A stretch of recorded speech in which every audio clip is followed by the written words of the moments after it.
Bismillah. Adhesion.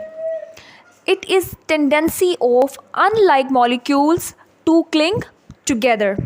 Now keep it in mind that it's a bonding of unlike molecules.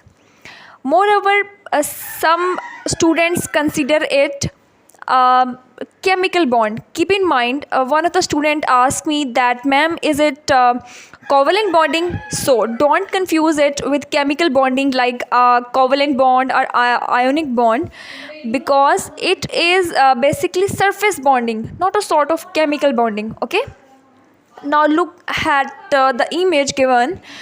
You can see two water molecules here which are sharing two bonds. The first one is between two similar molecules which are water molecules. As they both are similar, so the bond between them is cohesion. And the second bond is between solid surface and the water molecule. This bond will be now adhesion because it is between two different molecules. Ask in comments if you have still some unclear concept. I'll reply you inshallah.